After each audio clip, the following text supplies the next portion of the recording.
the Italian Football Podcast. Next question. We've got two questions on the same topic. Leo Rizzo asks, who has been more of a flop signing so far, Douglas Luiz or Matias Soule, and who has more chance of coming good? Igor Lipovats, Igor, asks, ciao. I heard you guys were going to be talking more about Douglas Luiz in the Q&A. I just wanted to ask if he reminds you a bit of Kondogbia coming to Inter. Very similar vibes in it. Cheers and much love. In it. Yeah. In it. I love that he actually wrote in it. I didn't like, you can see on the document, I did not write that. He wrote that. So, extra gold star for Igor. It's a very Bedford word. It's a word very commonly used in Bedford, in it, at the end of sentences. Isn't that like a Cockney slang, in it? Yeah, it's a bit of a Southern England stat. It is Southern England, but Southern England thing, yeah. But and London, but yeah, it's used in Bedford a lot. Yeah, Bedfordian English is very in it is a very core word in the dictionary of Bedford Bedfordian taking English. over the world. Yeah. Bedford taking. Yeah. What do you make of this? Let's start with the Douglas Luiz Soule thing. What do you make of that? Who's been the bigger flop? Obviously I both. Really don't know. Well, both of them have had a pretty disastrous start. For Douglas Luiz, it's been a big surprise. I thought he would do very well. I thought he'd be suited to Thiago Motta's style of play, the way that they keep the ball. He's very good in short spaces. He showed that at Aston Villa. Very good at kind of tigerish winning the ball. Seemed to have a strong mentality.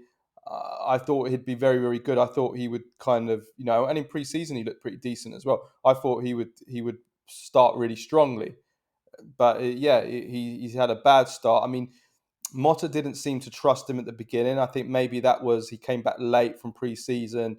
He wasn't fully fit. Didn't have a proper pre-season like everyone else, and Motta didn't wanted to have those that had a bit more pre-season at the beginning of the season. So that was a reason for his slow start. But then when he did come in, he performed really badly. Then he went through that nightmare stretch of giving away the penalty, nearly giving away another penalty, and really just being terrible. And then, it just goes from bad to worse. He then gets injured in the warm-up ahead of the Stuttgart game. And that was a big blow because Juventus are already completely decimated. And it's been a really, really bad start. As for Soule, for Soule, I was a bit more concerned, not because I don't think he's got talent. I think he's got big talent. He was one of the best dribblers in Serie A. The stats show it, how dangerous he was in terms of creating, scoring, dribbling for a small team last season. We saw that. My concerns were always, as I said, from day one with the transfer market with Roma, I didn't like the way that team was constructed in terms of all the players they signed and the current players, the players they already had, in terms of fitting the pieces all together to create a workable, cohesive team. That was my concern, and how Soule would fit together with Paulo Dybala, because Paulo Dybala has shown throughout his career that he can't really play with wingers in a team that plays wingers. So already that was a concern for me, and that's been obviously shown. And now Juric has come in, he doesn't play wingers, and Soule's a bit buggered. So if I'm answering the question of who I think, who's been the biggest flop, I think they've been equally big flops so far. I don't think you can separate them. But if I was to say who I think has more chance of coming good, if the current managers stay as they are, I would probably say Douglas Luiz, because I think that, it's not that he's not playing in a system that suits him. He's just not performing at the moment. Whereas with Soule, he's not going to perform in this system. If they don't play wingers, he's not going to perform. So for Soule to flourish at Roma, they're going to need to change to probably a system playing with wingers, and that might mean another coach.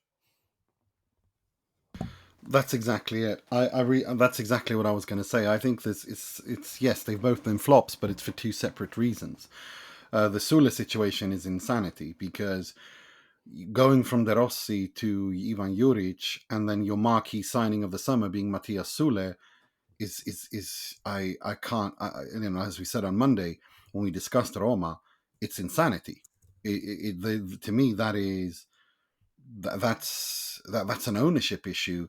You've given your sporting director instructions to buy according to this coach, and then you sack that coach for reasons that we still don't quite understand. And then you bring in a coach that doesn't even remotely play anything similar to the previous coach, but you're stuck with a team, especially in the attacking phase, who have players adapted to the previous coach. It's insanity.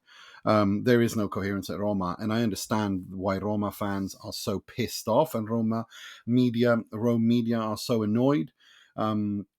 I completely get it. I think they've completely mismanaged it. And with Everton coming in, there's even questions on if they're going to be focused or not on Roma enough. And it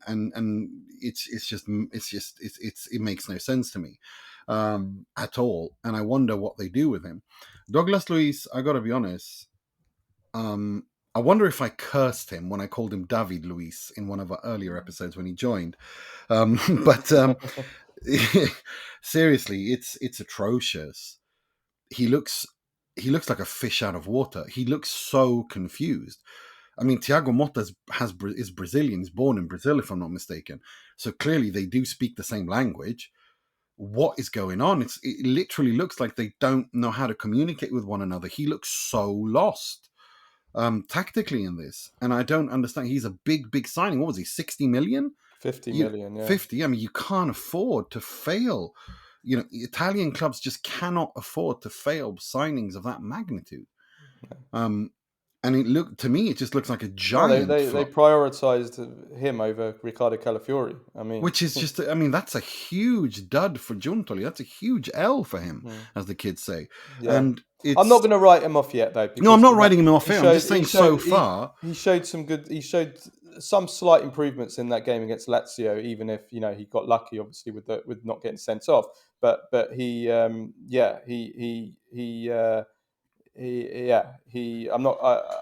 think tactically there's more chance of him coming good than Soule in the current setup. I do 100%. As long as Juric is there, Soule is dead. It's as simple as that. There's no future for Matias Soule as whilst Ivan Juric is there, and that's my opinion, because he doesn't play with wide wingers like that. He likes the more kind of inverted wingers if he plays a 3-4-2-1. I agree with you, Douglas Luiz. I'm not writing him off yet, but so far it has been, like Igor wrote, more Kondogbia than anything else. And that's a big problem, because Juventus can't afford to have a player marquee signing, that big transfer fee, huge wages, being that crap. They just can't afford that. And it's a problem. But I'm not, like I said, I'm not ready to write him off just yet. But it's a concern. It's no longer just a red light. It's an alarm bell going off. And they need to sort that out somehow. How they do it remains to be seen, but it is an issue. There's no doubt about that.